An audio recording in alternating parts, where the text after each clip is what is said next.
Harry Potter and the Sorcerer's Stone, Chapter 13, Nicholas Flamel. Dumbledore had convinced Harry not to go looking for the Mirror of Erised again, and for the rest of the Christmas holidays, the invisibility cloak stayed folded at the bottom of his trunk. Harry wished he could forget what he'd seen in the mirror as easily, but he couldn't. He started having nightmares. Over and over again, he dreamed about his parents disappearing in a flash of green light, while a high voice cackled with laughter. "You see, Dumbledore was right. That mirror could drive you mad," said Ron, when Harry told him about these dreams. Hermione, who came back the day before the term started, took a different view of things. She was torn between horror at the idea of Harry being out of bed, roaming the school 3 nights in a row, if Filch had caught you, and disappointment that he hadn't at least found out who Nicholas Flamel was. They'd almost given up hope of ever finding Flamel in a library book, even though Harry was still sure he'd read the name somewhere. Once term had started, they were back to skimming through books for 10 minutes during their breaks. Harry had even less time than the other two, because Quidditch practice had started again. Wood was working the team harder than ever. Even the endless rain that had replaced the snow couldn't dampen his spirits. The Weasleys complained that Wood was being a fanatic, but Harry was on Wood's side. If they won their next match against Hufflepuff, they would overtake Slytherin in the house championship for the first time in 7 years. Quite apart from wanting to win, Harry found that he had fewer nightmares when he was tired out after training. Then, during one particularly wet and muddy practice session, Wood gave the team a bit of bad news. He'd just gotten very angry with the Weasleys, who kept dive-bombing each other and pretending to fall off their brooms. "Will you stop messing around?" he yelled. "That's exactly the sort of thing that'll lose us the match. Snape's refereeing this time, and he'll be looking for any excuse to knock points off Gryffindor." George Weasley really did fall off his broom at these words. "Snape's refereeing?" he spluttered through a mouthful of mud. "When's he ever refereed a Quidditch match? He's not going to be fair if we overtake Slytherin." The rest of the team landed next to George to complain, too. "It's not my fault," said Wood. "We've just got to make sure we play a clean game so Snape hasn't got an excuse to pick on us."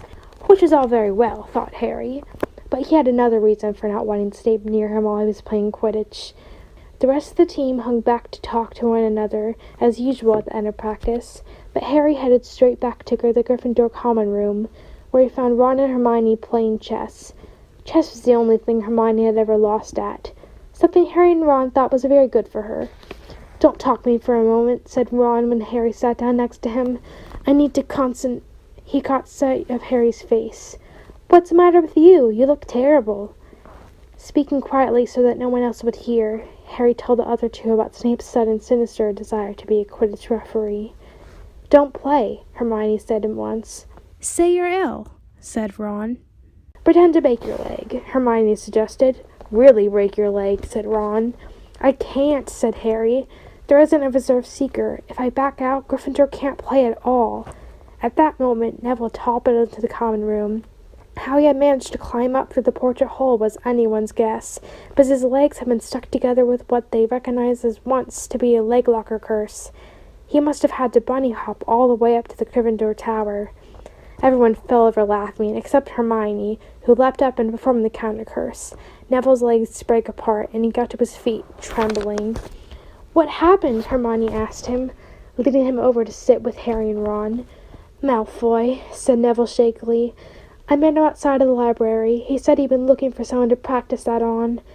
"Go to Professor McGonagall," Hermione urged Neville. "Report him." Neville shook his head. "I don't want any more trouble," he mumbled. "You've got to stand up to him, Neville," said Ron. "He is used to walking all over the people, but that's no reason to lie down in front of him and make it easier." "There's no need to tell him that I'm not brave enough to be in Gryffindor. Malfoy's already done that," Neville choked out. Harry felt in the pocket of his robes and pulled out a chocolate frog, the very last one from the box Hermione had given him for Christmas. He gave it to Neville, who looked as though he might cry. "You're worth 12, Malfoy," Harry said. "The Sorting Hat chose you for Gryffindor, didn't it? And where's Malfoy? And stinking Slytherin." Neville's lips twitched in a weak smile as he unwrapped the frog. "Thanks, Harry. I think I'll go to bed. Do you want the card? You collect them, don't you?" As Neville walked away, Harry looked at the famous wizard card. "Dumbledore again," he said. "He was the first one I ever—" He gasped. He stared down at the back of the card. Then he looked up at Ron and Hermione. "I found him," he whispered. "I found Flamel. I told you I'd read the main summer before. I read it on the train coming here. Listen to this. Dumbledore is particularly famous for his defeat of the Dark Wizard Grindelwald in 1945, for the discovery of the 12 uses of dragon's blood, and his work on alchemy with his partner, Nicholas Flamel." Hermione jumped to her feet. She hadn't looked so excited since they'd gotten back the marks for their very first piece of homework. "Stay there," she said, and she sprinted up the stairs to the girls' dormitories.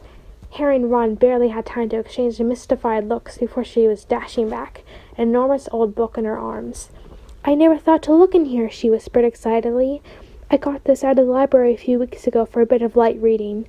"Light?" said Ron, but Hermione told him to be quiet until she looked something up, and started flicking frantically through the pages, muttering to herself. At last she found what she was looking for. "I knew it! I knew it!" "Are we allowed to speak yet?" Ron said grumpily. Hermione ignored him. "Nicholas Flamel," she whispered dramatically, "is the only known maker of the Sorcerer's Stone." This didn't have quite the effect she expected. "The what?" said Harry and Ron. "Oh, honestly, don't you two read? Look, read that there." She pushed the book toward them, and Harry and Ron read. "The ancient study of alchemy is concerned with making the Sorcerer's Stone, a legendary substance with astonishing powers. The stone will transform any metal into pure gold. It also produces the elixir of life, which will make the drinker immortal. There have been many reports of the Sorcerer's Stone over the centuries, but the only stone currently in existence belongs to Mr. Nicholas Flamel, the noted alchemist and opera lover. Mr. Flamel, who celebrated his 665th birthday last year, enjoys a quiet life in Devon with his wife, Purnell, 658. "See," said Hermione, when Harry and Ron had finished. "The dog must be guarding Flamel's Sorcerer's Stone. I bet he asked Dumbledore to keep it safe for him because they're friends and he knew something was after it. That's why he wanted the stone moved out of Gringotts." "A stone that makes gold and stops you from ever dying," said Harry. "No wonder Snape's after it. Anyone would want it. And no wonder we couldn't find Flamel in that study of recent developments in wizardry," said Ron. "He's not exactly recent if he's 665, is he?"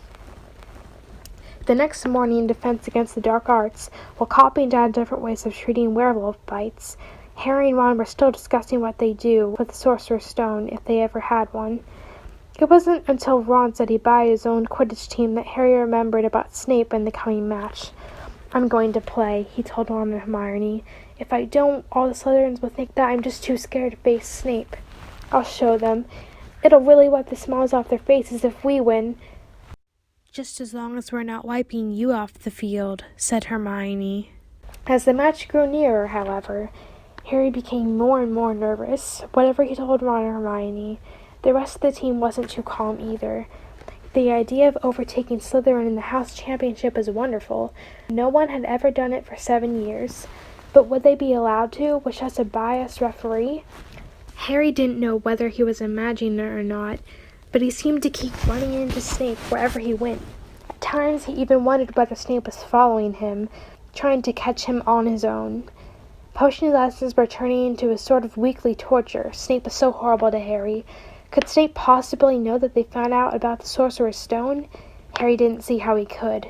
Yet he sometimes had the horrible feeling that Snape could read minds.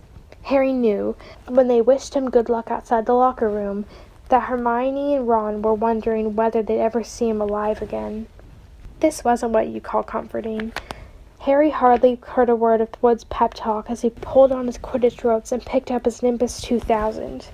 Ron and Hermione, meanwhile, had found a place in the stands next to Neville, who couldn't understand why they looked so grim and worried, or why they had both brought their wands to the match. Little did Harry know that Ron and Hermione had been secretly practicing the Leglocker curse. They'd gotten the idea from Malfoy using it on Neville, and were ready to use it on Snape if he showed any sign of wanting to hurt Harry. "Now don't forget, it's locomotor mortis," Hermione muttered as Ron slipped his wand up his sleeve. "I know," Ron snapped. "Don't nag." Back in the locker room, Wood had taken Harry aside. "Don't want to pressure you, Potter, but if we ever need an early capture of the Snitch, it's now. Finish the game before Snape can favor Hufflepuff too much." "The whole school's out there," said Fred Weasley, peering out the door. "Even, blimey, Dumbledore's come to watch." Harry's heart did a somersault. "Dumbledore," he said, dashing at the door to make sure. Fred was right. There was no mistaking that silver beard. Harry could have laughed out loud with relief. He was safe. There was simply no way that Snape would dare try to hurt him if Dumbledore was watching. Perhaps that was why Snape was looking so angry as the teams marched onto the field, something that Ron had noticed too. "I'd never seen Snape look so mean," he told Hermione. "Look, they're off! Ouch!" Someone had poked Ron in the back of the head. It was Malfoy. "Oh, sorry, Weasley. Didn't see you there." Malfoy grinned broadly at Crabbe and Goyle. "Wonder how long Potter's going to stay on his broom this time. Anyone want to bet? What about you, Weasley?" Ron didn't answer. Snape had just awarded Hufflepuff a penalty because George Weasley had hit a bludger at him. Hermione, who had all of her fingers crossed in her lap, was squinting fixedly at Harry, who was circling the game like a hawk, looking for the snitch.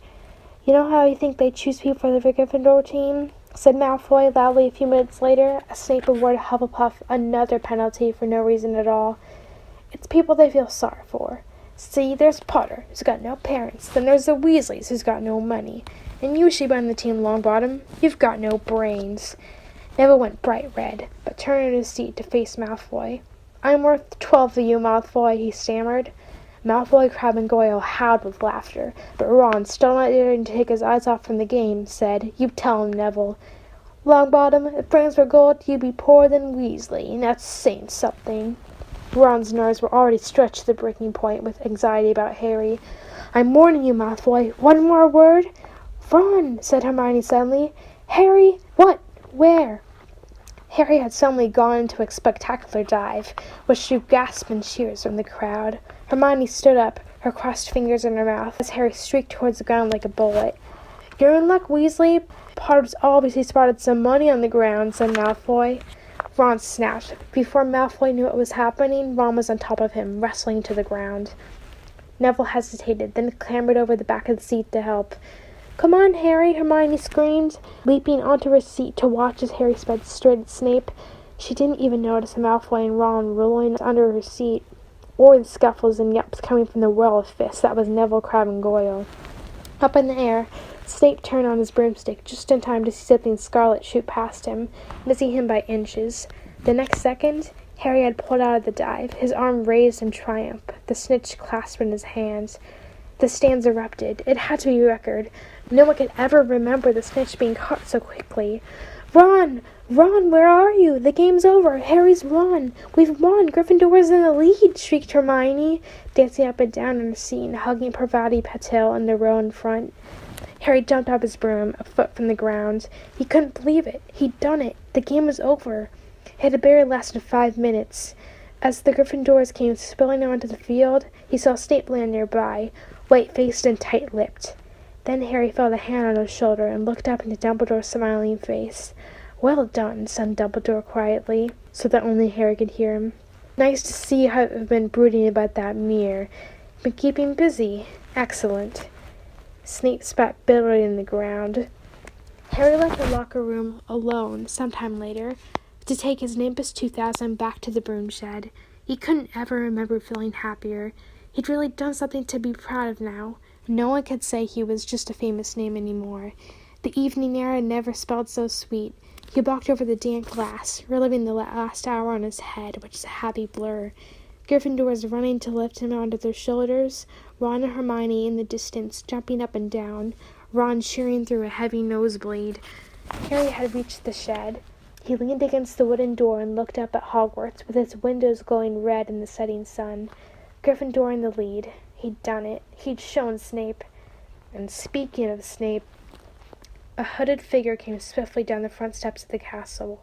Clearly not wanting to be seen, it walked as fast as possible toward the Forbidden Forest. Harry's victory faded from his mind as he watched. He recognized the figure's prowling walk. Snape, sneaking into the forest while everyone else was at dinner. What was going on? Harry jumped back onto his Nimbus 2000 and took off. Gliding silently over the castle, he saw Snape enter the forest at a run. He followed. The trees were so thick he couldn't see where Snape had gone. He flew in circles, lower and lower. brushing the tops of branches and trees until he heard voices. He glided towards them and landed noiselessly on a towering beech tree. He climbed carefully along one of its branches, holding tight to his broomstick, trying to see through the leaves. Below, in a shadowy clearing, stood Snape, but he wasn't alone. Quirrell was there, too. Harry couldn't make out the look on his face, but he was stuttering worse than ever. Harry strained to catch what they were saying. Don't know why you wanted to meet me here, all the places, Severus.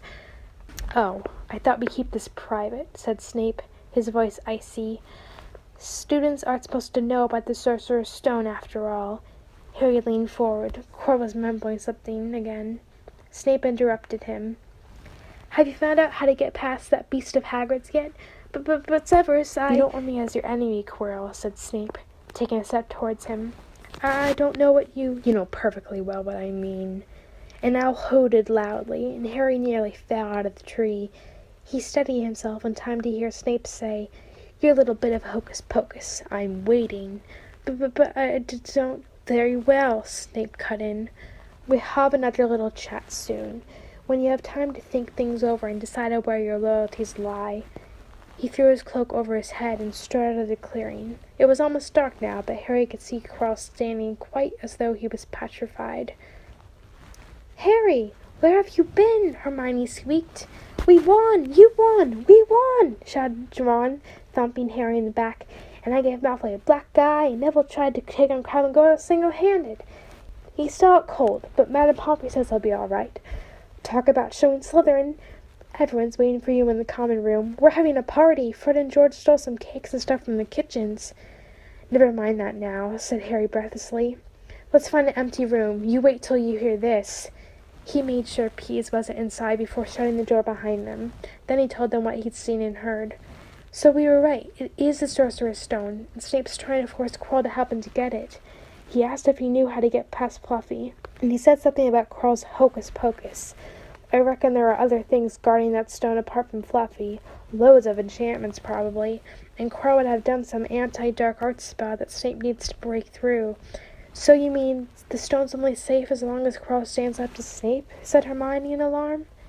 It'll be gone by next Tuesday, said Ron.